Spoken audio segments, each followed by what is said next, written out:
오늘 디모데 3장의 말씀은 교회 안에 생긴 거짓 교훈과 무질서를 바로잡고 하나님의 집, 즉 교회는 어떤 질서와 인격 위에 서야 하는지를 우리에게 가르쳐 줍니다.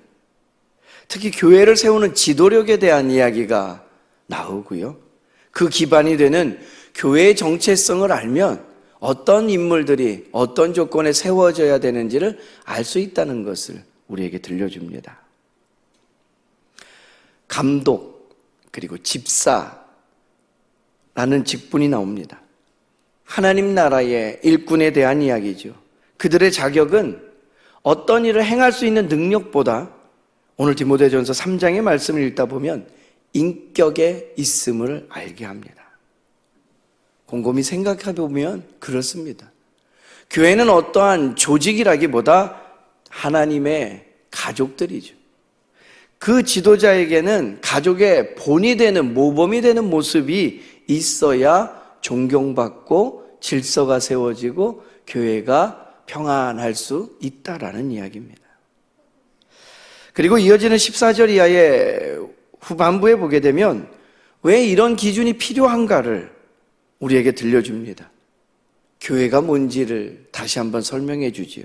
교회는 살아계신 하나님의 교회요 진리의 기둥과 터다라고 알려주지요. 다시 말하면 교회의 질서라는 건요, 인간의 체면 때문에 유지되는 것이 아니고 하나님의 영광을 지키기 위한 것이다라는 거예요. 그러기에 지도자의 인격이 매우 중요하고 큰 영향을 주고요. 그렇게 세워진 교회의 질서는 결국 예수 그리스도, 주님이 누구신지 예수님을 드러내는 통로로 사용되어진다라는 겁니다. 조금 더 두 가지로 나눠서 이 말씀을 깊이 새겨보도록 하겠습니다. 첫째는 교회는 하나님의 집이기 때문에 먼저 삶으로 복음을 증명해야 된다라는 거예요. 그 교회의 지도자는요. 바울은 지도자의 자격을 오늘 이야기합니다. 사실 교회 전체를 향해서 질문하고 있는 거죠. 너희는 어떤 집을 세우고 있느냐라고 말이에요. 하나님의 집은 결코 가머니설과 같은 말로 세워지지 않습니다.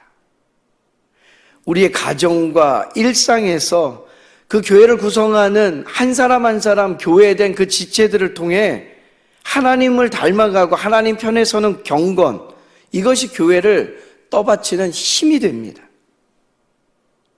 하나님께서 바울을 통해 세워주신 기준을 보면요, 결코 화려하지 않습니다.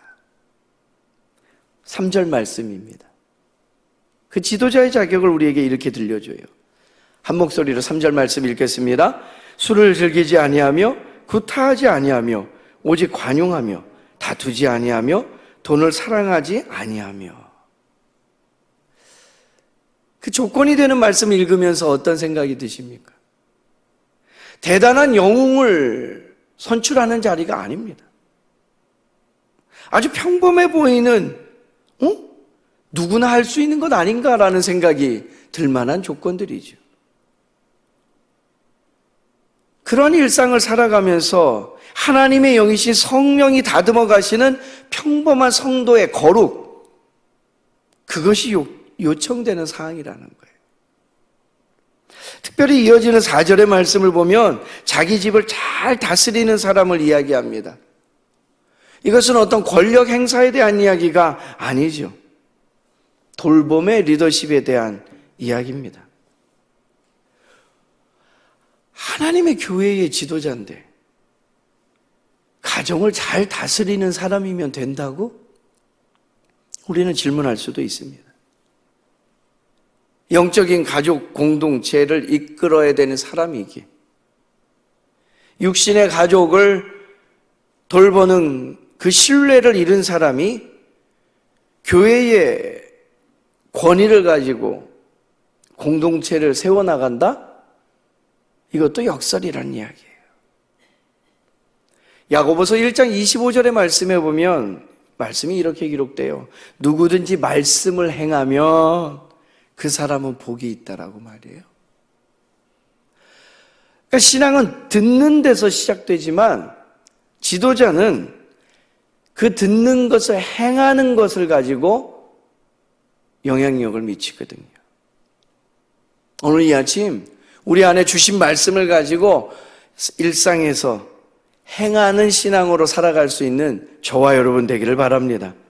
오늘 우리의 가정이, 우리의 관계가, 우리의 말과 태도가 교회의 기둥을 떠받치고 있는가 오늘 살펴볼 수 있어야 돼요. 하나님께서는요, 교회를 많은 행사를 가지고 세워나가시지 않으십니다.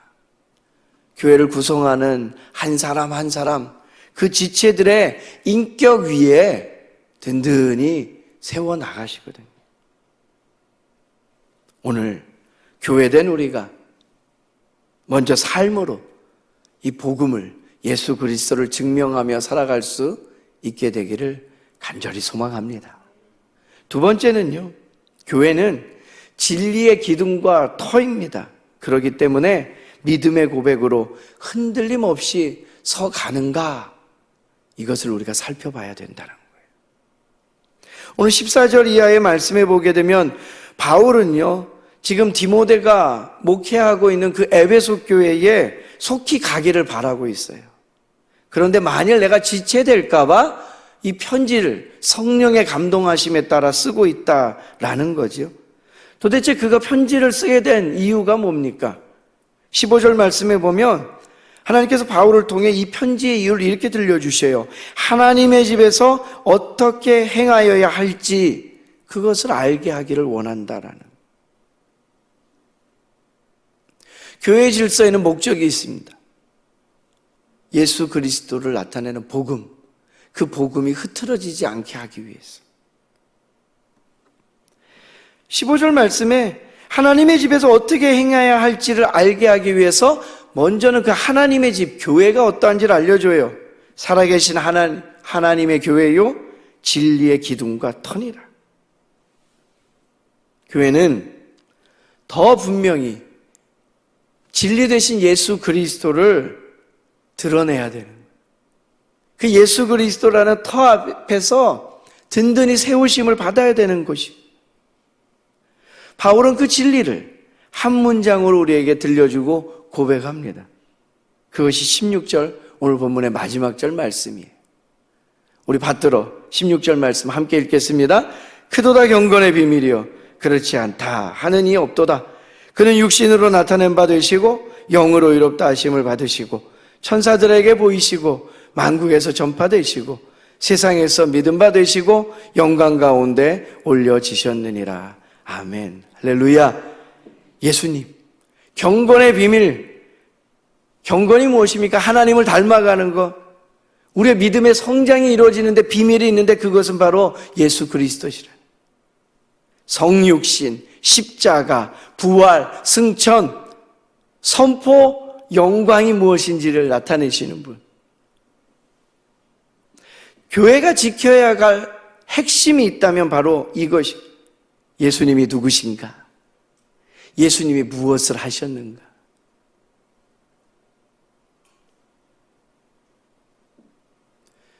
이 땅의 첫 그 믿음의 공동체, 초대교회예요. 사도행전 2장 42절의 말씀에 보면 초대교회의 형편을 이렇게 얘기해요. 사도의 가르침을 받아 서로 교제하고 떡을 떼며 기도하기를 전혀 힘쓰니라. 아멘. 교회의 모습을 살피려고 그랬더니요, 서로 교제하고 떡을 떼고 기도하기를 힘쓰더라. 별게 없어요. 그런데 그 조건이 사도의 가르침을 받아 서로라는 거예요. 교회가 교회되게 하는 중심은 그 말씀의 가르침대로 함께 살아가는 것. 끝. 그거예요. 엄청나게 대단한 행사와 프로그램을 채워나가는 것에 교회의 힘과 영향력이 있지 않다라는 거예요. 오늘 우리가 교회를 세워가는 사람으로, 일꾼으로 세워졌다면 결국 예수 그리스도를 더 선명하게, 분명하게 드러내고 증거하며 살아가는 것, 이것이 필요하다라는 거예요. 어떻게 해요? 서로 교제하고 떡을 떼고 기도하기에 힘쓰는 거예요. 이게 전부입니다. 경건의 비밀 되시는 예수 그리스도, 우리 주님의 이 땅에 오심과 십자가의 사건이 무엇을 이야기하는지 그것을 증거하며 살아가는 인생, 그러한 오늘 하루를 살아내는, 그래서 하나님께 영광을 올려드리는 저와 여러분 되기를 간절히 소망합니다.